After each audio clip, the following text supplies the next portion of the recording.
Hello and welcome to the Neurodivergent Social Work Voices campaign. I am Florence Smith, the neurodivergent social worker and your host. If you've stopped in to listen, there must be a reason why. Maybe it's to listen to and learn from the first-hand experiences of neurodivergent, or as I like to call us, neurosparkly social workers, on how you can create a neuro-inclusive workplace. Or maybe you're seeking advice from other neurodivergent social workers about what works for them. Whatever your reason, it's nice to have you here, because for 1 month we will hear from 19 neurosparkly social workers. The conversations will explore 19 journeys, 19 unique neurological profiles, and 19 tips for other neurosparkly social workers. So, why has this campaign been launched?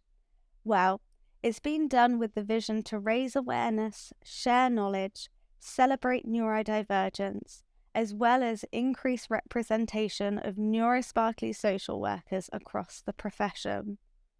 You can find us everywhere from students, social work assistants, frontline professionals, educators, and managers. Today I am talking with Tash, an autistic and dyslexic social worker. Hello, Tash. Oh, yeah, you're right. Tash, I was wondering if you could please tell me a little bit about your current and previous roles in social work. Yeah, sure. So I am relatively newly qualified. I completed my ASYE about 2 months ago. So since graduating, I've been in the same team.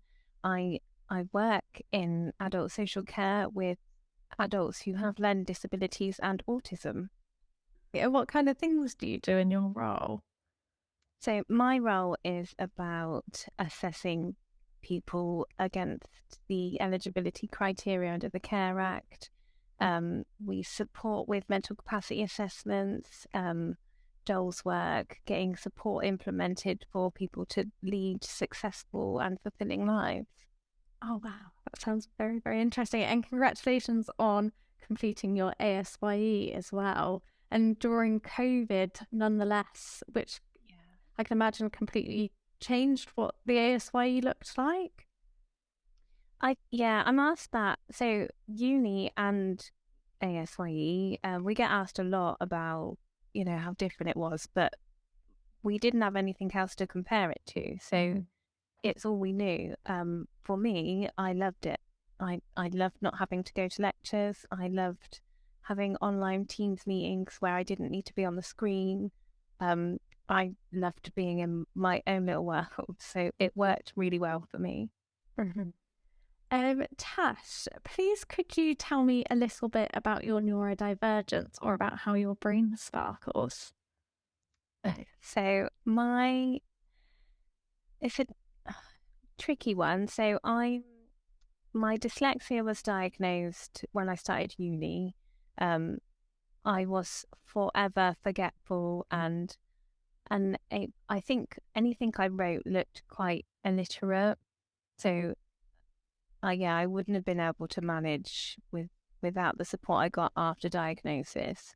And I think that support is what led me to get a first class honours. So very I think I think that support mixed with my autism around becoming quite fixated on assignments and things led me to do quite well. So I think I've lost trail of the questions. That's okay. So the question was, what is your neurodivergence?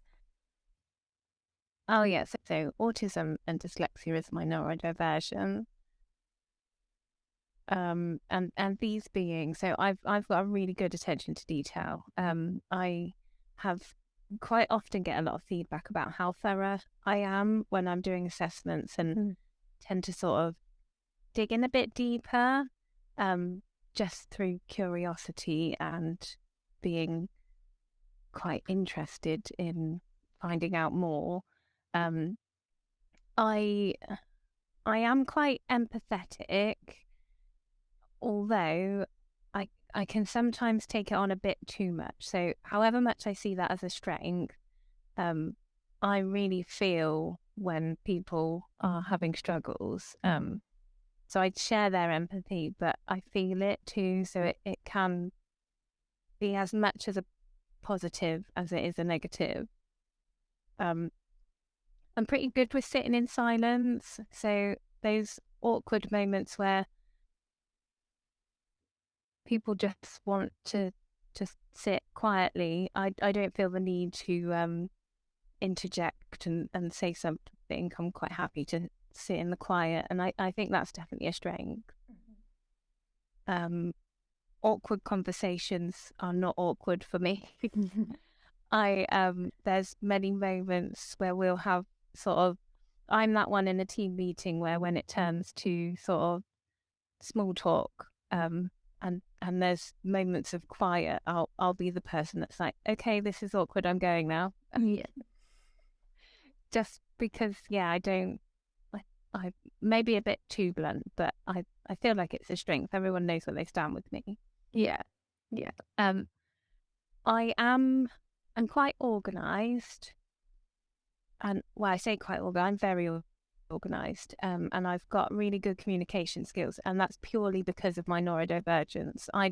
I want good communication back, and I want people to have good organisation with me. So I do to others how I want to have that communication and that organisation.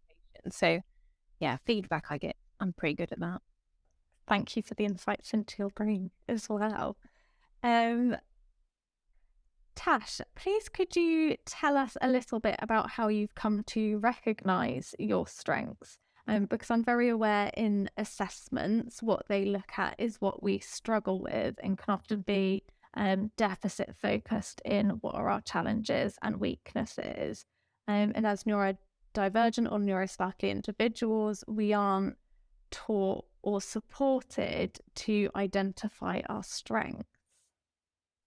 Yeah, definitely. So I think I've been quite lucky that where I'm newly qualified, a lot of it's a period in your career where you get a lot of feedback, and it's feedback that's helped me identify my strengths. I'm quite self-critical, so it's been really it's almost impossible for me to pick out my own strengths. It's easy to pick out my weaknesses. So yeah, feedback is what's helped me pick those out. I think when you have to go around gathering feedback for your portfolios and things, when that comes back, that helps you to sort of see, oh yeah, I'm quite good. There's a common theme with that feedback, so I must be pretty good at it. I think critical reflection, I'm quite good at that. Again, that's not really massively highlighting my strengths. It's normally sort of highlighting where I can improve, but it is a strength in itself. So Tash, how do you use your neurodivergent strengths in your everyday practice? So my strengths, especially around communication and organisation, are really beneficial at work. Just because the people I work with, some of them they really require, when you say the time that you're going to be there or you're going to do something, they need you to do what it is you said you were going to do. So I'm quite lucky that it is one of my strengths, because it's as important to me as it is to them.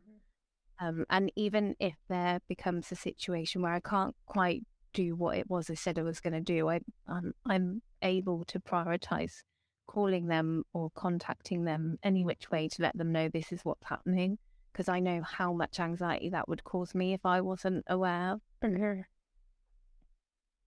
think in terms of sort of organization, I don't know how social workers don't cope without being organized. It I'm not sure how anyone would cope not to be that way. I know exactly what you mean. I have my personal organization strategies, and sometimes wonder how some people don't have that as well. If I see someone's calendar and it's not color coordinated or kind of filled with things, I'm wondering, how do you know what you're doing every day? I've seen some colleagues' calendars and they don't have anything in there. Like, what do you know what's coming up? That's it. And how do you kind of prioritize time or know where things are going as well in a way that's movable? Because I know you can have a to-do list, but it's very kind of fixed.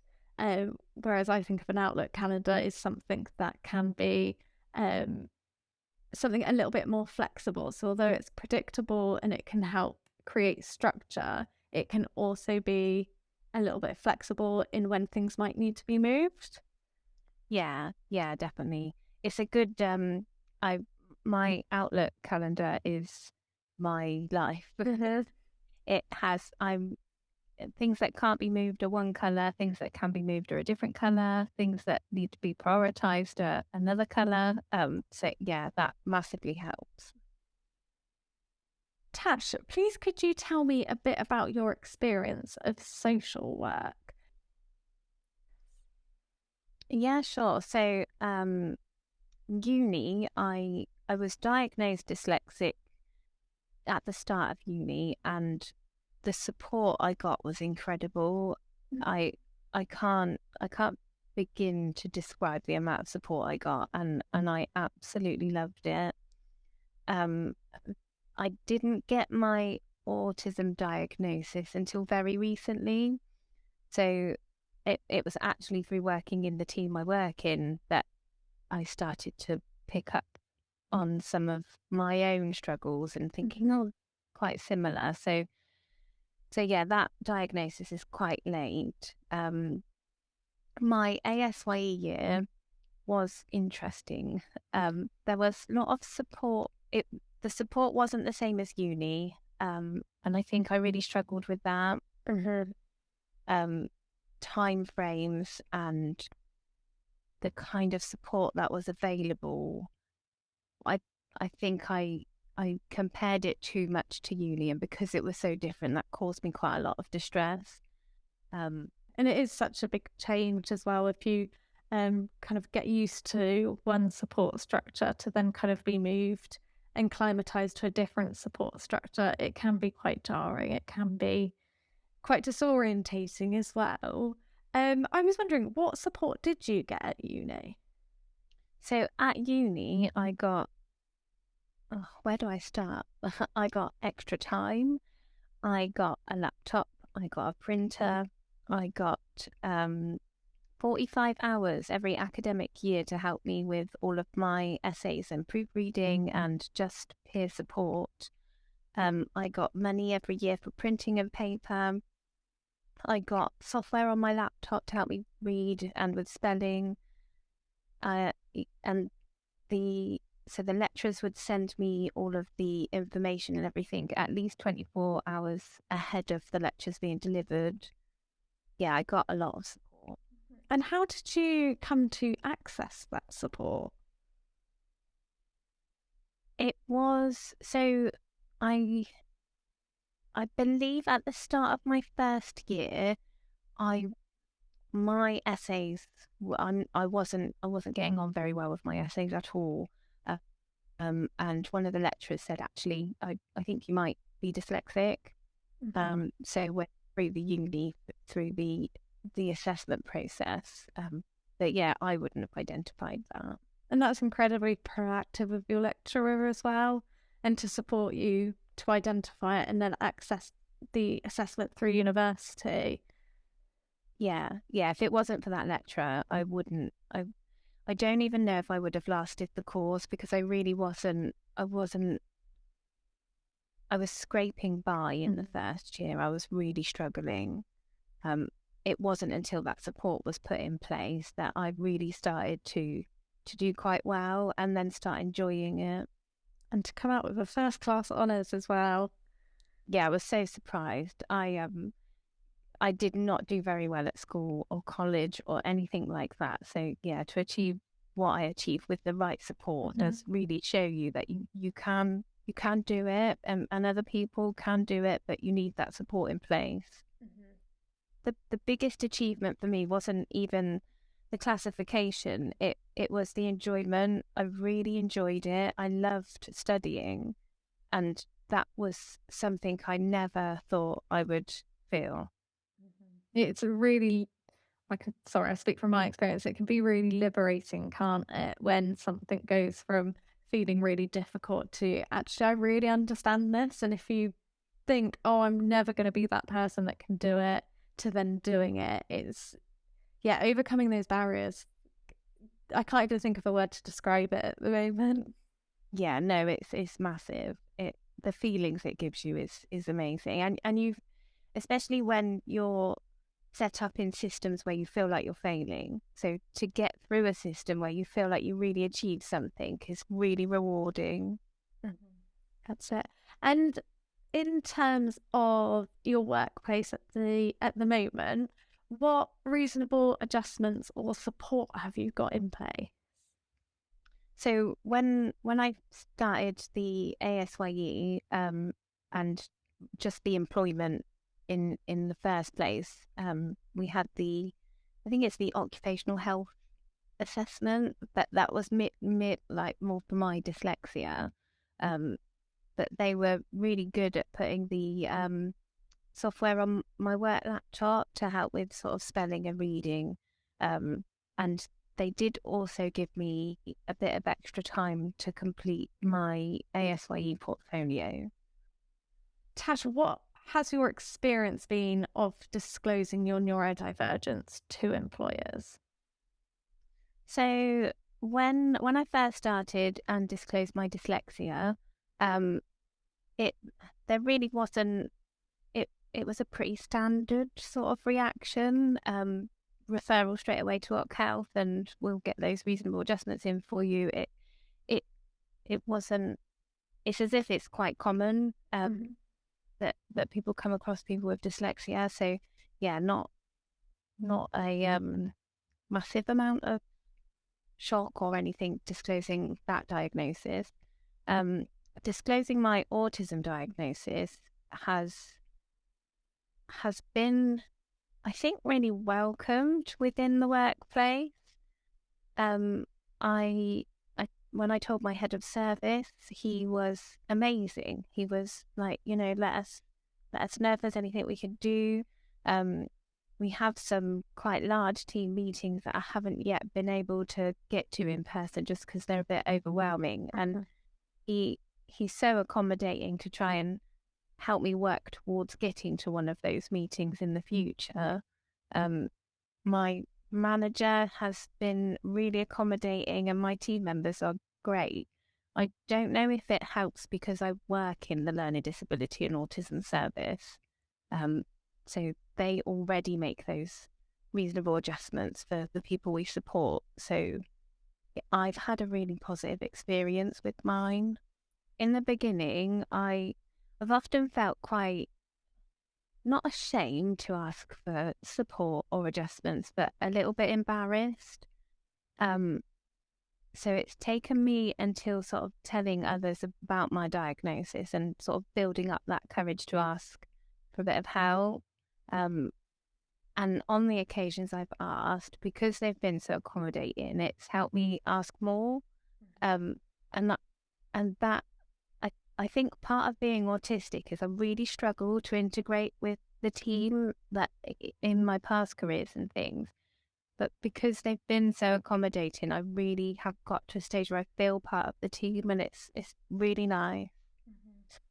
No, I do feel really, really lucky, because I think as well, I follow a lot of social media platforms, and you do see a lot that other neurodivergent individuals don't feel that supported, which is really sad. But yeah, I do feel incredibly lucky. Well, on that note, I will move on to the third question, which is, what advice would you give to other neurosparkly social workers? It's a good question. My advice would be to have a really good understanding of what your coping strategies are, and really use them when you need to, and say no. It's okay to say no, and I've found for me what helps is knowing my boundaries and sticking to them. Um, I, I'd love to do more work. I'd love to take on more and do more, but I can't. I don't have the capacity, and I have to make sure I stick to those boundaries and I'm open with my colleagues, because otherwise I can't do my job. I think sticking to those really strong boundaries is really important, but I think that's important to any social worker.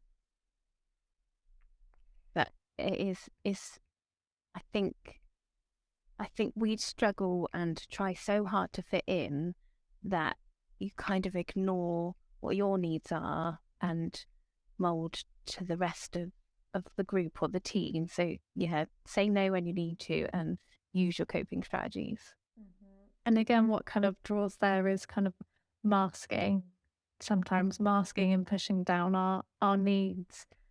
So Tash, what helps you when you are struggling? So my flexi time helps me when I'm struggling. I find it really beneficial because I don't know when I'm going to struggle. So having the ability to use my flexi time in a way, so I use water therapy to help regulate my mood quite a lot. So if I'm having a moment where I need to go and regulate my mood, I can take 2 hours flexi, I can go and get in the bath, I can sort myself out and go back to work. That really helps me. I think just making sure you're taking regular breaks, taking your holiday, and yeah, looking after you. Okay. And what would you have done the same or differently? I don't think I'd have done anything differently. I'm quite a strong believer of everything we do leads us to exactly where we are, and I'm so happy with where I am. So yeah, I wish there was support in place when I was at school, but then I don't know if I'd have ended up a social worker. So yeah, I think everything happens for a reason, and I am where I am today because of my dyslexia and my autism and the way it's worked out. Thank you. Tash, thank you for giving your time to celebrate neurodivergence in social work and for sharing your experiences. And thank you to everyone who has listened. If you are interested in learning more about neurodivergent social workers and neuro-inclusion, please check out the Neurodivergent Social Worker website and the British Association of Social Workers Special Interest Group. The link for both the website and the special interest group will be in the description below. Thank you.